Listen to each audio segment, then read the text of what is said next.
Have a look at these graphs. You've likely seen some of these before. This graph shows the median wages and productivity growth. You can see they were strongly linked and then there was a delinking. What about the Gini coefficient?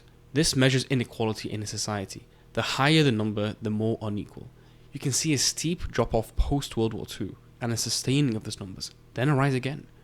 How about cumulative inflation? We can see that it wasn't too bad, with inflation reaching less than 300% of 1913 prices in 1969, more than 50 years later, which included the Wall Street crash, Great Depression, and World War II. Then a massive increase, going from 300% to 3000% of 1913 prices in another 50 years, a 10x steeper incline. How about the price of electricity, food, and fruit? Same thing. What about housing prices? National debt?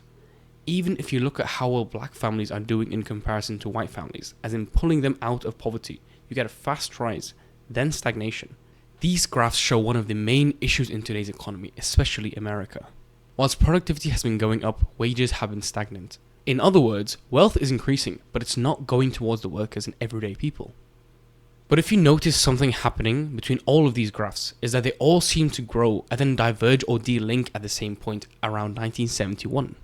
A quick side note is that not all of them diverge at 1971, some of them are a little bit later, but generally the idea is that something happened in 1971 to make them all diverge. Something happened in 1971 that changed the landscape for American workers that has been building up, and the results are clear today. These graphs are just a few of many on this website, but back to the issue.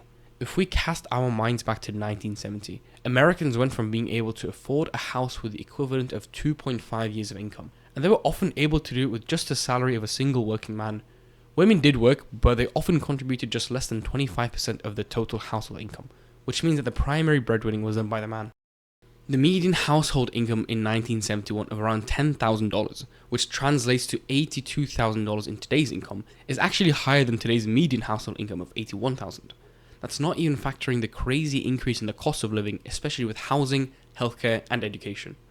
And that's even crazier when you realize that female involvement in the labor market has actually gone up a lot too, which means that they have a slightly lower household income for more hours worked, which means that their wages actually went down even though productivity and education has gone up. In short, the average worker is struggling. In a recent CBS News poll, 2 out of 3 Americans told us they're stressed about their own finances. 3 out of 4 said their incomes are not keeping up with inflation. That's a lot of people struggling to make ends meet. I always grew up thinking about the stereotypical American dream where you own a house and you have a yard to play in. And I think that dream is dying. I try to make every dollar count. A lot of the time I'll just wait to feed myself until the end and then just eat whatever leftovers the kids haven't touched. The truth is, I don't foresee that we could continue the way we are in another year. Like, it seems like if the costs continue to go up at the rate they have been going, that so many families are struggling around us, and ourselves included. I can't even imagine where we would be in. So I've been looking at houses pretty much every day. I wanted to buy one for a few years. To put 20% down on a house, that's a lot of money. Even I can't do it, working double shifts. In today's economy, even if I got a second job, wouldn't be able to afford it. This is Olivia Marino Carlson. I'm 70 years old. I live in Santa Fe, New Mexico. I cannot afford to retire. I live off of Social Security, which does not pay all my bills. That's why I'm looking for work. My greatest obstacle right now is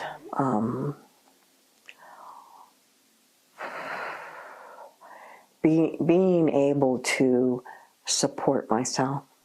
It is hard for me just to survive. I wish people in power would think more with their heart. It is hard for me to accept that I'm not able to enjoy the rest of my life because I have worked hard all my life. It's going to go back to where you can work and support your family without stressing out. My bills alone are $3,000 a month. I'm a single mom who receives like $300 a month in child support for 2 kids. I can't do this anymore. I work every single day. I get maybe a day off. Sometimes, if I'm lucky, I'll get 2 fucking days off. I'm sick of it. I'm so sick of this. I am so sick of this country. I'm so sick of how expensive everything fucking is. Something needs to happen. Where I live, rent is insane. A 2-bedroom is fucking $2,000. I can't go to the grocery store and get a week's worth of groceries without spending $300, $400. Gas alone, almost $4 a gallon. These prices are insane. It's ridiculous. Nobody can fucking survive like this. Like, this country, it sucks. It sucks. I'm sick of it. And I'm tired. This is essentially the American version of my other video, The 5 Men Who Broke Britain. It discusses how just a small handful of people were able to impact the country so negatively and over such a long period of time. Now the result is that Britain no longer works. The same is happening for America. Make sure to check it out after this video. So the question is, how did we get here? Well, time for some quick background, and we have to go to the end of World War II. After World War II, the global economic and political order revolved around the United States, the main superpower. Never in history would a nation be so powerful and dominant on the global stage, and America would solidify that decision with a conference between 44 allied nations at the UN Monetary and Financial Conference in Bretton Woods, New Hampshire in July 1944. Famed British economists John Maynard Keynes and Harry Dexter White from the US Treasury were the primary architects, and they planned a system that would foster not just economic growth, but most importantly stability, to ensure that the chaos that came about in the interwar period could never come about again. This was especially attractive for nations that were reeling from post-war devastation, such as Germany, Japan, and Britain. The Bretton Woods system, named after the town it was set up in, went about standardizing the dollar as the world reserve currency. This meant that all international trade was to be done in the dollar. Therefore, the Bretton Woods system also set about a fixed exchange rate between the dollars and gold at $35 per ounce of gold. Theoretically, anyone or any nation could swap out their dollars for the amount of gold equivalent in reserve, and vice versa. The United States had about 65% of the world's gold reserves, so it all made sense. It did, however, mark an extraordinary surrender of national sovereignty, as nations could no longer control the exchange rate of their own currency. Fixed rates meant that countries and central banks no longer had the power to control the exchange rates, being allowed to float within just 1%. The Bretton Woods system was actually very successful in the first 2 to 3 decades, being a significant factor not just in why America became rich, but why war-torn nations such as Japan and Germany recovered quickly and well. According to economist Barry Eichengreen, this was due to low global capital mobility, tight financial regulation, and the financial position of the US and the dollar. The US controlled 2/3 of the global reserves and had no balancing issues in the 50s, actually doing better than a decade earlier as a result of stable budgets. I know, hard to imagine. Inflation was low, growth was stable and increasing, and things were looking up. However, cracks began appearing in the 60s. The Trifflin dilemma essentially posited the following issue. Theoretically, since the US is the global economy's reserve currency, it would eventually lead to a breaking point where the United States has to choose between its national needs and the needs of the global economy. In practice, it meant that the United States had to run deficits in order to provide liquidity for international trade. But paradoxically, that also meant that the Bretton Woods exchange rate of $35 per ounce of gold wouldn't be feasible anymore. More dollars for the same amount of gold equals the same price of gold? That wouldn't work. As dollars accumulated abroad, the confidence in the fixed exchange rate would start to crack. At its core, the same currency could not be used as the world's reserve currency, aka the money used for international trade, as well as keeping the price of gold stable. Those two principles were diametrically opposed. The US would have to print more dollars in order to provide liquidity for international trade, but then also risk stressing the exchange rate of gold. As if that alone wasn't enough, the US would run increasingly large balance deficits in the 60s, largely due to the escalating Vietnam War and the Great Society program. This not only led to a drop in confidence by other central banks on America's ability to handle the exchange rate and led to the gold drain, but also created the environment for rising inflation, which further stressed the gold standard. Rising inflation led to higher domestic prices and higher imports. America also had slower productivity growth compared to its trading partners, especially Germany and Japan, leading to the dollar become even more overvaluated. Germany and Japan weren't particularly interested in revaluing their currencies and increasing it against the dollar, which would have helped the system survive, but have also meant that their exports became less competitive. America wanted to devalue the dollar but couldn't due to the Bretton Woods system.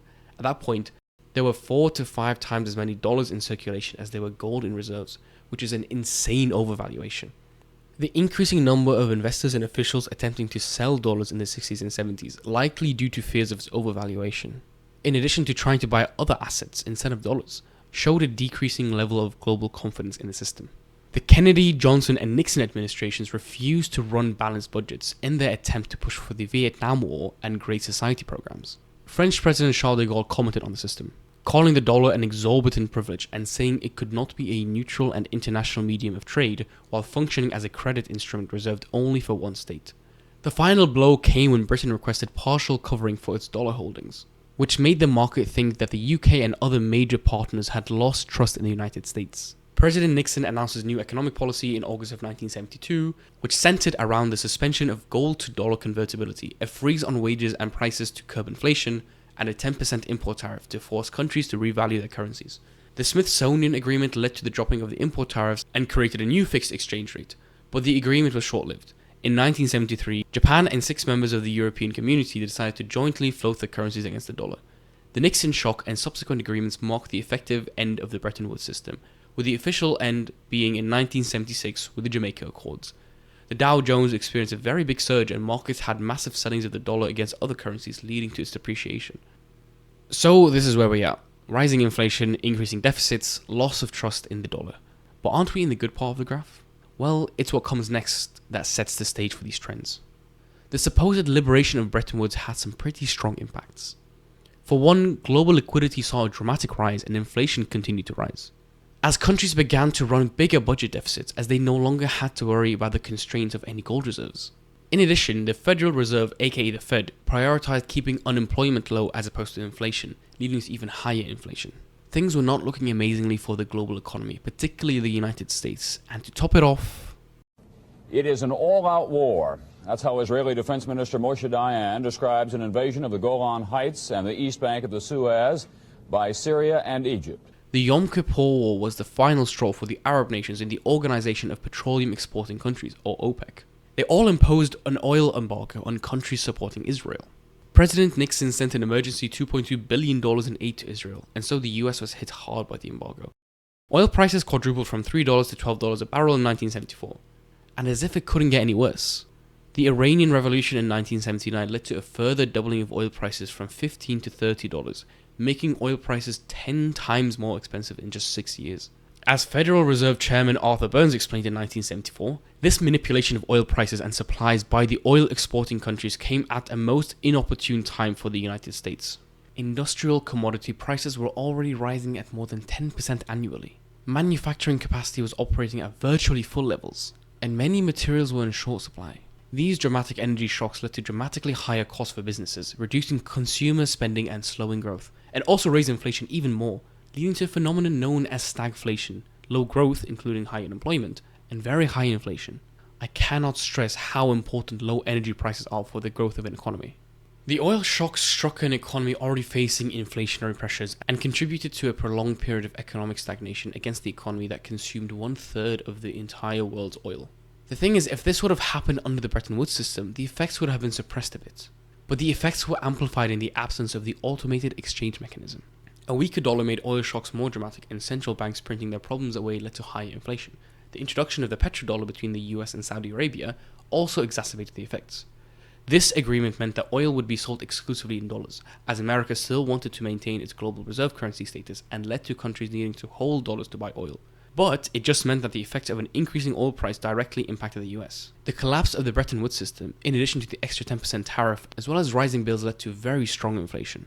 This led to the Fed raising interest rates, which mixed with a stagnating economy, rising bills, the Great Society programs, and Vietnam War, all led to a very turbulent economy.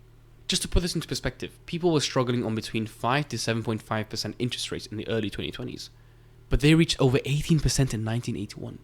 In June 2022, inflation peaked at 9.1% compared to 13.5% in 1980.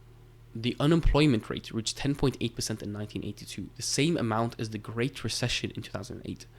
Just 19% of Americans felt satisfied with their economic direction in 1979. America was in recession for much of the late 70s and early 80s. The thing is, this crisis was unlike any other before. The Fed couldn't just increase interest rates, as it would risk a full-fledged depression and increased unemployment. and existing Keynesian theories, which were already being applied, couldn't address this particular crisis. The post-World War II boom, the golden age of capitalism, was starting to wear off. People began experimenting with new types of policy, just trying anything to get something to stick. Uncertainty was rife among central banks. It truly was uncharted territory for economic thinking, paving the way for alternative and unknown theories to take hold. Enter. In this present crisis, government is not the solution to our problem. Government is the problem. It is time to reawaken this industrial giant, to get government back within its means, and to lighten our punitive tax burden. And these will be our first priorities, and on these principles there will be no compromise. Ronald Reagan and the rise of neoliberalism. Things were not looking good, and people were increasingly desperate to try new things, as they always do in times of uncertainty and desperation, especially after over a decade of brutal stagflation. One of the sources says, how can the re-emergence of a seemingly outdated and outmoded economic theory be explained? At first, many progressive economists viewed the 1970s lurch toward liberalism as a temporary response to the economic instability of that decade. As corporate interests decided that Keynesian regulationist approach no longer worked to their advantage, they looked for an alternative and found only the old liberal ideas, which could at least serve as an ideological basis for cutting those state programs viewed as an obstacle to profit-making. However, neoliberalism proved to be more than just a temporary response. It has outlasted the late 1970s and early 1980s right-wing political victories in the UK in Thatcher and US in Reagan. Under a Democratic Party administration in the US and a Labour government in the UK in the 1990s, neoliberalism solidified its position of dominance. The old cycle collapses under its own weight, to be replaced by a new cycle, symbolized by a new president. Reagan did not create a new cycle, he exploited the intense tensions of the dying cycle to become president, and then presided over the birth of a new one. Had it not been Reagan, it would have been someone else. But the old was gone, and the shape of the new had been set by the restless instability of the old. In other words, nothing was working and people were desperate for something to work.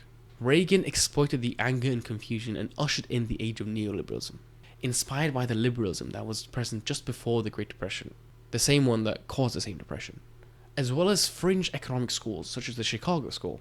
So what did neoliberalism concur? Well, in short, deregulation of business, cutbacks in social programs, and general fiscal and monetary austerity. This all made part of the Washington Consensus, a 10-point set of principles that other nations had to adhere to in order to get help from agencies set up in Washington, such as the World Bank or the IMF. Such principles include privatization, lowering trade barriers, increasing competition, reducing subsidies, reducing taxes, and so on. Once more, just neoliberalism. America was now in the business of exporting neoliberalism, and it made sure that every country, especially European and Latin American countries, were on the same ship as them. Neoliberal policies brought in a suite of side effects, whether or not they were intended. One of the most notable was deindustrialization, characterized by a substantial decline in manufacturing employment, particularly in regions that had historically been industrial powerhouses, such as the Rust Belt in the US and the north of England. Unemployment below the highest level achieved by every post-war Labour government. Perhaps what she is most known for is her fight with the miners. She closed down many mines located primarily in the north, devastating their economies, and a policy which we can still see the effects of today. We went from having 300,000 miners in the mid-1970s, right before she came into office, to 230,000 miners in 1980, and by 1990, only 57,000 of them remained. She had referred to the miners and its unions as the enemy within. As if this wasn't bad enough, unlike other prime ministers, there was no real effort to replace those jobs and bring in new industries to revive the economies. This, combined with her push to deregulate the city of London in the event known as the Big Bang, was what really accelerated the north-south divide as we see it today. When Thatcher took office in 1979, 82% of the British workforce were protected under collective agreement. In 1996, that figure had dropped to 35%, and just 26% today. Unions were basically made illegal under Thatcher, curbed their power immensely, and made collective bargaining pretty much impossible to do. Hypocritically, this wasn't a free market solution. This was nothing but big state intervention. Along with the Greater London Council, the 6 metropolitan councils were abolished, with powers transferred to unelected bodies. According to British historian Eric Hobsbawm, Thatcher oversaw an industrial holocaust, which saw Britain reduce its industrial output by a full quarter in the years of 1980 to 1984. She was also known for her privatisation of many public bodies, such as British Gas, British Telecom, British Water, British Aerospace, British Airways, Brit Oil, British Petroleum, Jaguar Land Rover, British Water and Steel. Thatcher claimed that privatisation was a way to give power back to the people. However, as director of the Progress Pressure Group said, now in 2012, it's clear that the result of electricity privatisation was to take power away from the people. Small British shareholders have no influence over the overwhelmingly non-British owners of the firms that generate and distribute power in Britain. Manufacturing as a share of total employment began a steady decline in the 1970s. This was the result of the harsh focus on deregulation and market liberalisation. This resulted in widespread job losses and economic hardship for many working class communities and families. As the new neoliberal Fed chairman Paul Volcker said, the standard of living of the average worker has to decline. He set out to break the back of organised labour in Operation Break the Working Class, a strategy employed to undermine worker confidence by destroying organised labour resistance. The breakdown of Bretton Woods allowed for increased international capital mobility, allowing corporations to relocate production to lower wage countries. Industrial workers, often highly skilled in their trades, find themselves without jobs and limited opportunities for retraining. In the UK, manufacturing employment plummeted from around 30% in the 1960s to around 8% today. The United States also went through a similar transformation. Trade deals like NAFTA and container shipping automation eliminated 5 million US manufacturing jobs between 1979 and 2015, disproportionately hurting non-college workers. In 1980 alone, more than 188,000 jobs in General Auto factories, such as General Motors, Ford and Chrysler, were shed, with the steel industry experiencing similar closures. These jobs were seen as relatively stable gateways into the middle class. They were by no means glamorous or lavish, but workers could expect a decent, stable wage to support their entire family with it. As those jobs were shutting down, workers were forced into precarious employment, such as temporary, part-time or gig work, offering lower wages, fewer benefits, and little to no job security. Formerly thriving cities and towns experienced mass emigration such as Chicago, Pittsburgh, and especially Detroit, turning those towns and cities into shells of their former selves. We can see the difference in population from the mid-20th century compared to today. That all means fewer productive workers. That means abandoned factories and a dismal urban landscape. That means declining property values. That means lower revenue, income, and taxes for both individuals and the state to collect. That means worse schooling, healthcare, amenities, public infrastructure, and social programs. That means their entire cultural identity, which was very strongly linked with the industrial centres, wiped out. The blue-collar middle class in those cities was effectively being destroyed. It created a culture of resentment and political mistrust that would grow over time until it was no longer avoidable. This period also witnessed a marked rise in income and wealth inequality, even in both nations. The top income tax fell from 70% in 1980 to 28% in 1988 under Reagan, whilst capital gains tax dropped from 35% to 15%. Unions also were dealt a heavy blow and had their powers severely curbed. Both Thatcher and Reagan were known for their extreme anti-union ideals. For example, when the Professional Air Traffic Controllers Organization, or PATCO, went on strike in 1981 for better pay and working conditions, Reagan fired 11,000 workers and banned them for life from federal work. He even decertified PATCO, which meant that they no longer would be the official representative of the air traffic controllers. Despite PATCO being one of the few unions that actually supported his presidency, union membership dropped from around 30% to less than 10% today. So it wasn't just that working class communities lost their livelihoods with deindustrialization, automation, and offshoring. They also lost a lot of their bargaining power and were less represented by collective groups. This meant that they were more likely to accept worse deals and worse conditions. Reagan's first budget represented a giveaway of more than $750 billion to the super rich in a mere 5 years, driving federal debt to $2.8 trillion and transforming the United States into the world's largest debt nation. Wages began to stagnate as productivity rose, which meant that the increased profits weren't going to the workers being productive, but it was going to those who owned the businesses. Researchers found that if unionization rates had remained at 30% from 1955, growth in the top 10% income would be reduced by half, which is growth that would go right back to the workers that produced it. As a result, the income of the top 1% of households grew 5 times faster than that of the bottom 90% between 1979 and 2015. CEO to worker pay ratio exploded from 20 to 1 in 1965 to 350 to 1 by 2020. Furthermore, there was a noticeable decline in intergenerational and social mobility, indicating that children born in the 1980s and later faced increasing challenges in achieving a higher standard of living than their parents. All in all, whilst this period saw a great boom in wealth in America, it was largely unevenly distributed. Deindustrialization, offshoring, automation, and anti-union work was all being done in order to bring down the income and the wealth of the bottom 90% and transfer it all to the top 10%. Also, while the top 1%'s wealth boomed. This is where the split in the workers' wages and productivity came in. Over time, those who owned the businesses saw the income soar, whilst those who actually created the wealth had the same income. They got rich while they got by.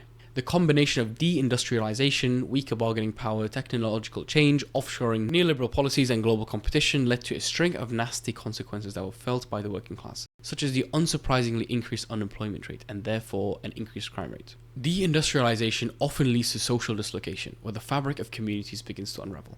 As factories close, entire neighborhoods and towns can face the loss of their economic base. The consequences of neoliberal policies weren't met with reinvestment into the communities they brought down, but criminalizing them. Between 1970 and 2000, the US incarceration rate increased by 400%, housing the largest prison population in the world, not just per capita, but in actual total numbers of prisoners.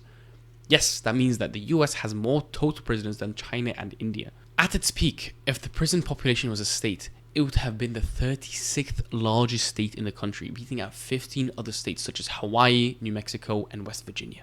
The US has 5% of the world's population, but has 20% of the world's prisoners. Neoliberal policies could be pointed at for such an increase, as this wealth transfer from working class to rich was happening, as organized labor was being defeated.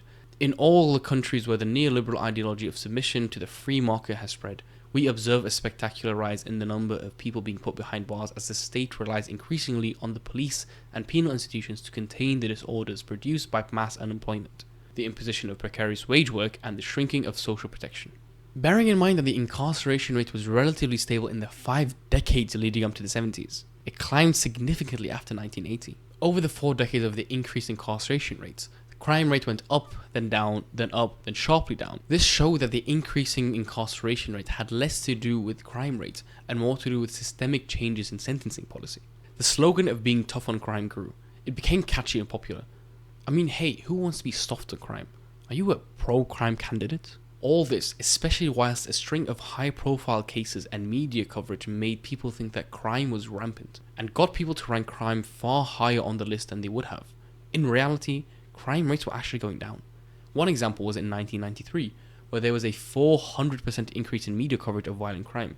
This caused the number of Americans to rank crime as the number one issue to jump from 9% to 49%.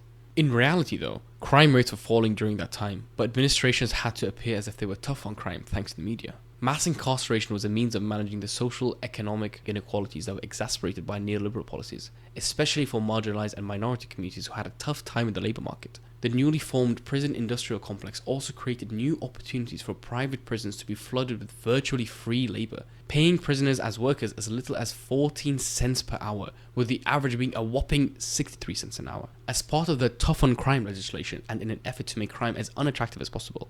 Convicts who were released from prison, aka ex-cons, were faced with a very harsh feedback loop of near impossible employment. If you couldn't find a job, you couldn't feed yourself, you couldn't find stable housing, and you had to rely back to social services, which were already made very hard for non-ex-cons to access, let alone ex-cons. Or, realistically, you could turn back to crime. It was a vicious, closed system that you could not escape once you were inside. High levels of incarceration also destabilizes entire communities, leading to dissolution of informal networks that are known to serve as barriers to neighborhood crime.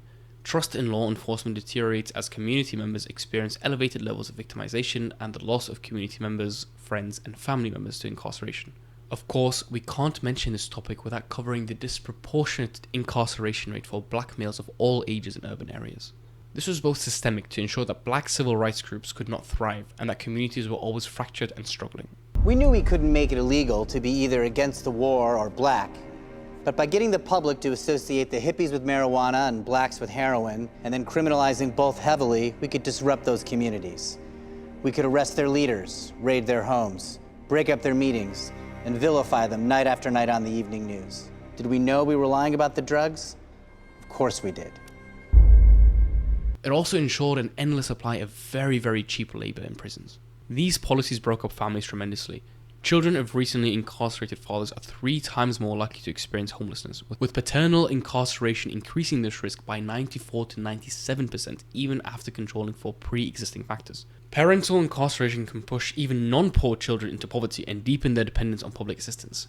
Children with an incarcerated parent are more than 3 times more likely to have behavioral problems or depression than similar children without an imprisoned parent. They are at least twice as likely to suffer from learning disabilities, ADHD, anxiety, and development delays. Parental incarceration is linked to lower school grades, higher school dropout rates, lower high school graduation rates, and even lower employment rates. Families with an incarcerated parent are more likely to experience poverty, housing instability, and food insecurity.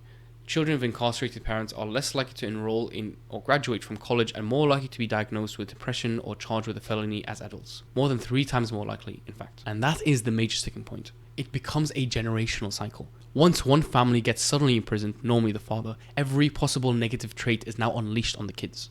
Poverty, education, grades in school, dropouts rates, food insecurity, housing insecurity, whatever it is, it all rises and rises dramatically. Put simply, children of incarcerated parents suffer tremendously, with significant declines in academic and health outcomes. The children are now far more likely to get imprisoned, and the cycle of crime and poverty continues due to the unnecessary war on crime, affecting mostly Latino and especially black communities. That's not even getting into the enormous waste of fund it is to police and imprison all of these members as opposed to actually investing in education and other important social programs that actually reduce crime and inequality. This is all a story for another day, but for now, The 13th is a very good documentary that's available on YouTube for free. I really recommend it. Looking back more generally, working class communities were hit hard by neoliberal policies, naturally leading to an increase in unemployment rate and therefore crime rate, as we saw the wealth transfer to the rich begin. Also, as a side note, if you found this video useful or helpful, make sure to subscribe. At the same time, there's been a consistent decline of trust in institutions such as the government, media, and financial institutions.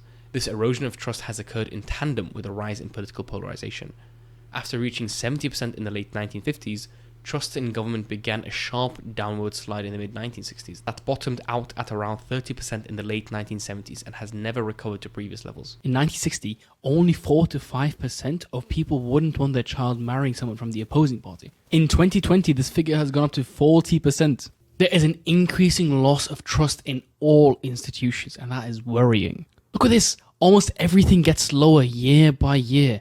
Congress is at 8%. Look at the lowest years. They're almost all in the last couple. It's the worst of all G7 nations by a good margin. And it just gets worse and worse. An increasing number of people are seeing people from the other side as a threat. And once people have such little hope in the institutions and suspect the other side so highly, have a guess what happens. The FBI and state authorities conducting a series of raids in Michigan. Those 13 suspects taken into custody, 7 of them alleged members of that right-wing militia group. Governor Whitmer has been the target of protests since last spring over restrictions aimed to stop the spread of COVID amid one of the early outbreaks. Michigan, of course, a hot spot at the time. Yes, a kidnapping plot against the highest official in the state. This was a highly dangerous group. They were well armed, they were training, they had a plan, and they were prepared to carry out their attack. According to the FBI, the men were apparently angry because of Governor Whitmer's restrictions during the coronavirus pandemic, including those on gyms. Tensions have been high in Michigan for weeks, with militia members, some of them armed, at one point descending on the State House last spring, intimidating lawmakers. The FBI infiltrated and wiretapped one of the groups after getting a tip that the men were allegedly plotting against police and planning to attack the state capitol in an attempt to overthrow the government.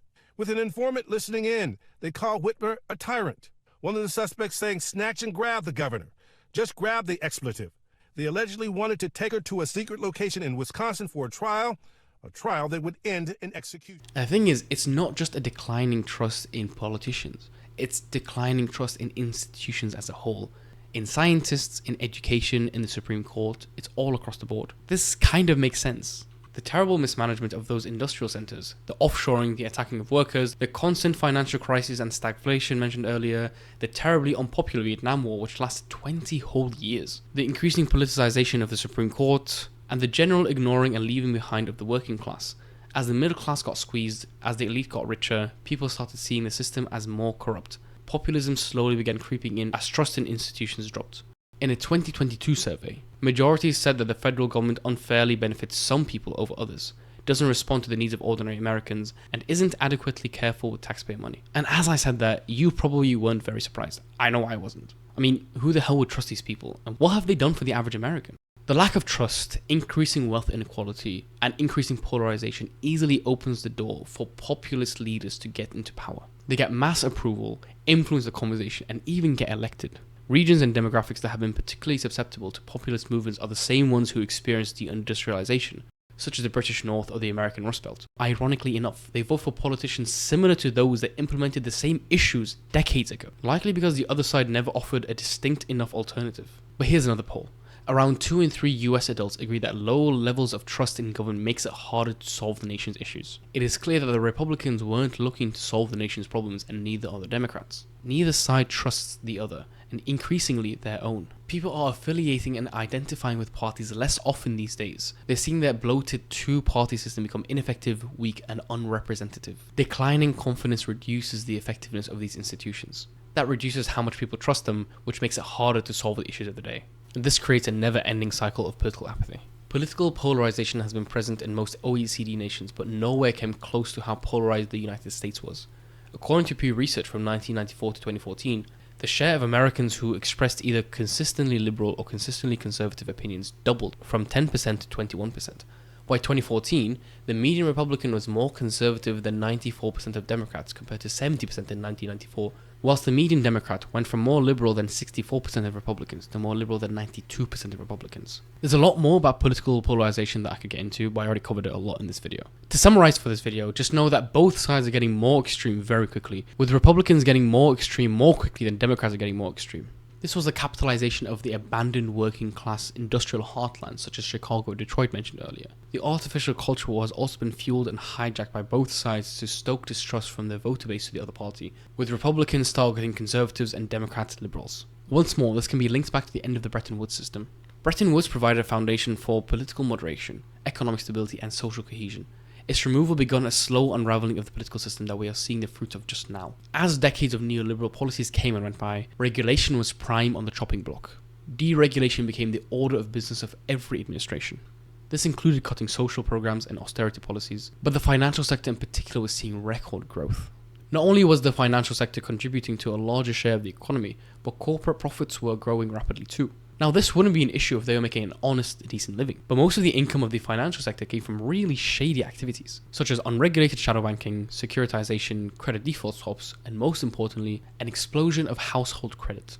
What people don't realize is from the 1980s leading up to 2008, financial regulations were scaled back, repealed outright, or otherwise not extended or even enforced.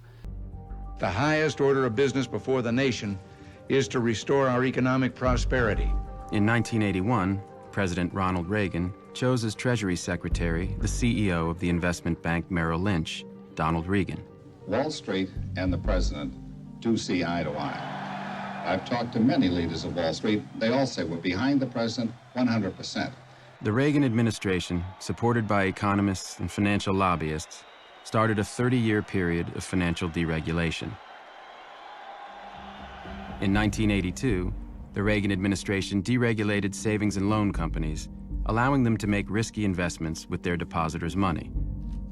By the end of the decade, hundreds of savings and loan companies had failed. This crisis cost taxpayers $124 billion and cost many people their life savings. It may be the biggest bank heist in our history.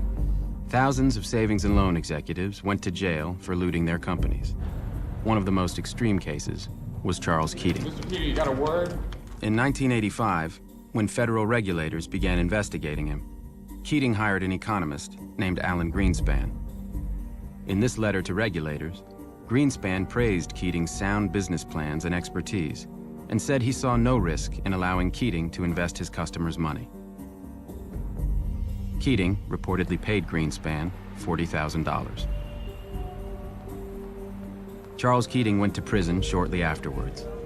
As for Alan Greenspan, President Reagan appointed him chairman of America's central bank, the Federal Reserve. Greenspan was reappointed by Presidents Clinton and George W. Bush.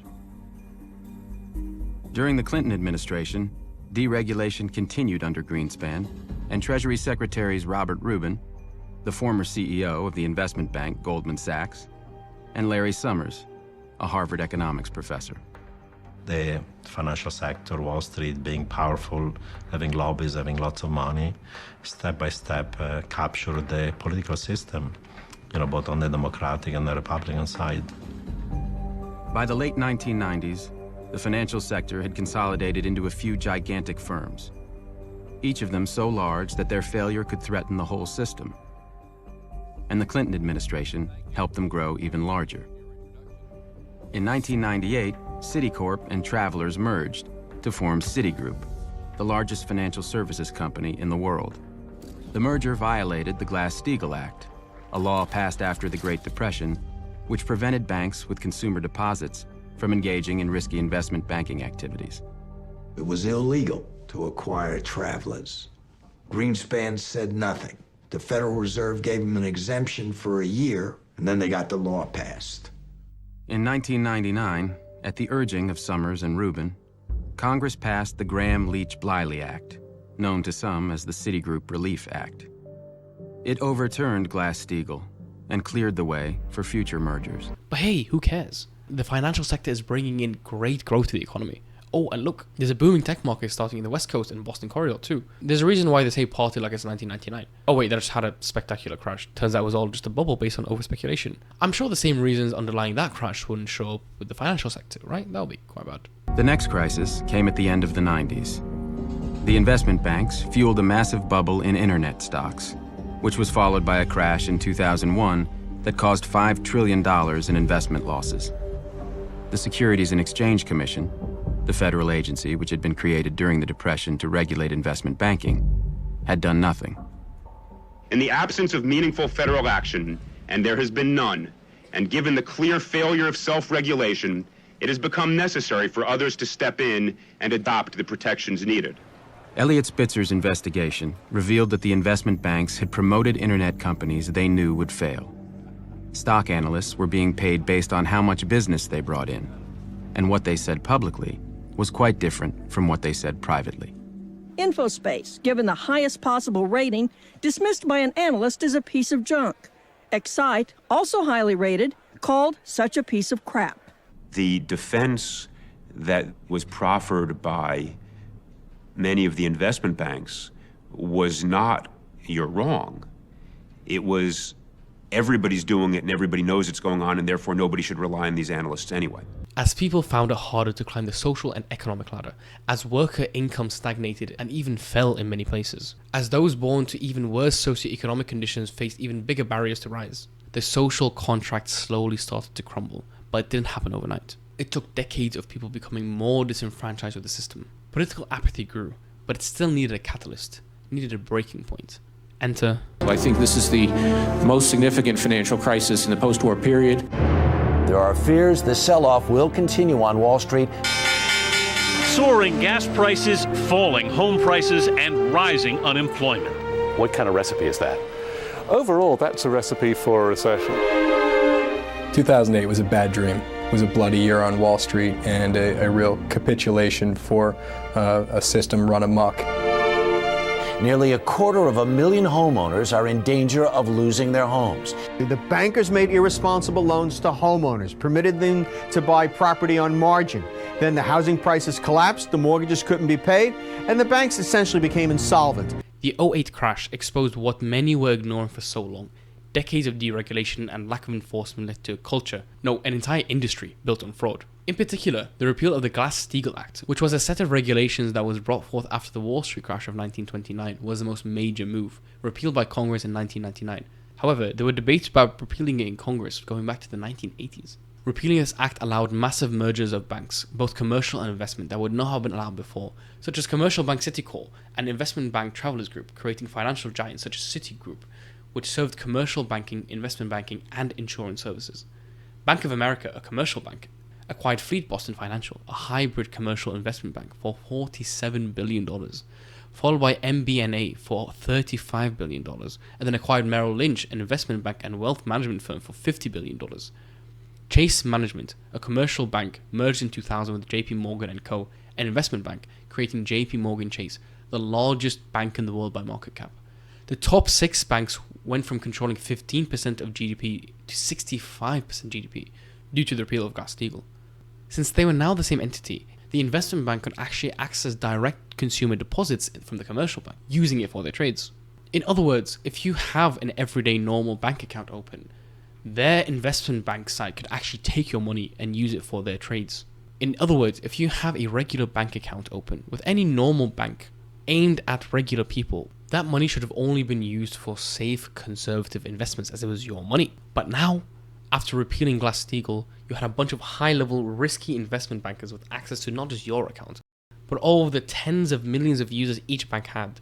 This meant that not only were their losses huge since they were dealing with a lot of money, which led to these banks needing bailouts, but the reason they were supposedly too big to fail was because their losses were built with everyday people's money. These financial services had gotten access to everyone's money, punted it on the asset that will supposedly never go down until it went down, at which point everyone needed the government to step in and save them, not just to protect the tens of thousands of jobs that they had, but also for everyone's money they just lost. Banks could hide their losses from the balance sheet with special investment vehicles, or SIVs, which were a way to avoid showing the losses on risky bets they made, making them look healthier than they actually were, until the party ended and everyone was shocked at how much money they had lost. Post-Glass-Steagall, banks also sold risky investment options like CDOs, but marketed them as very safe, whilst using credit default swaps, which acted as insurance for when those risky bets don't end up working. To simplify, they would offer you a very risky investment, market it as safe, and then buy insurance on that product, and then cash out when it actually failed. It was just a mess. Nobel Prize-winning economist Joseph Stiglitz says, "The most important consequence of the repeal of Glass-Steagall was indirect. It lay in the way the repeal changed an entire culture, arguing that commercial banks are meant to be very conservative ventures as they are using other people's money. But the repeal of Glass-Steagall brought the culture of investment banking to the commercial banks. When the repeal of Glass-Steagall brought investment and commercial banks together, the investment bank culture came out on top. While strategies like quantitative easing were meant to alleviate the crisis, the massive influx of cash along with the non-existent interest rates led to the biggest bull run of assets ever seen in history, leading to the benefit of the owning class, the 1%. Nothing seemed to be going well, especially since government debt was growing massively at that point. Not only did it grow for the so-called war on terror, but now the federal government had to bail out these major players.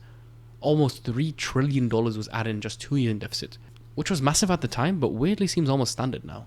This just further delegitimized the political and financial institutions that we all live under, which was no surprise.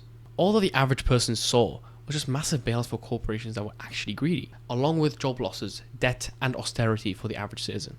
Unlimited money printing for the next 2 decades saw inflation rise to the highest level since, you guessed it, the stagflation crisis of the 1980s. With a recession on the horizon, this is practically a recreation of the 1980s era, hopefully making way for a more modern, sustainable, and equitable theory to take place instead of neoliberalism.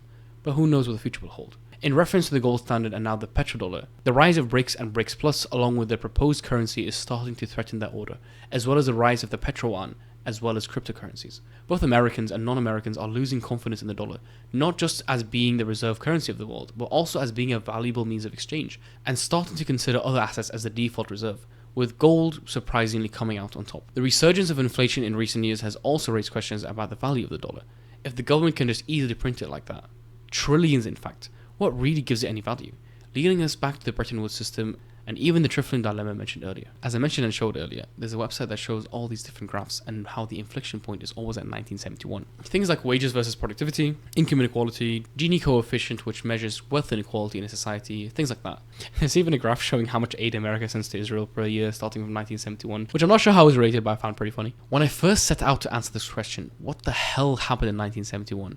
I largely thought this was all to blame on the Nixon shock, one president's short-sighted decision to remove America off the gold standard, just so he can fund his own 20-year-long war abroad. But in reality, it's what was followed that was to blame.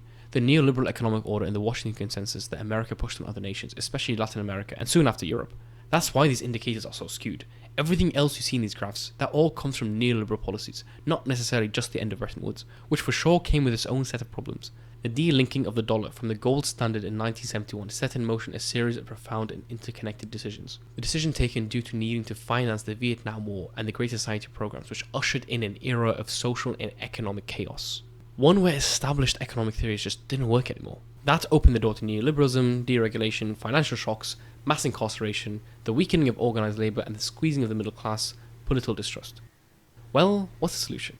This video is kind of the second entry in a 3-part series. The first video identifies the problems that we have, and trust me, there are a lot, and it's kind of scary how people aren't really addressing it at all. The second one, this one, shows us when and how we got these problems to begin with. The third one will be hopefully looking at a solution. Make sure to stick around by subscribing if you want to watch the third and final video. Make sure you watch the first video to get a full picture, linked here. If you look at the trend of U.S. manufacturing employment as a share of total employment, is a straight line from 1946 to today that looks like this. You cannot find You cannot find the Cold War. You cannot find the rise of Japan. You cannot find NAFTA. You cannot find China. You cannot find anything.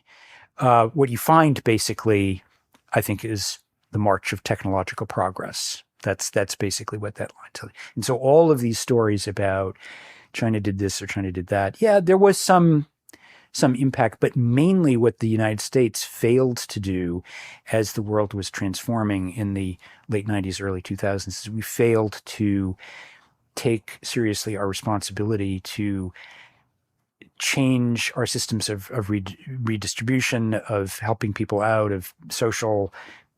We failed in the social contract domestically. So there were failures of domestic policy, which got then blamed on China, right?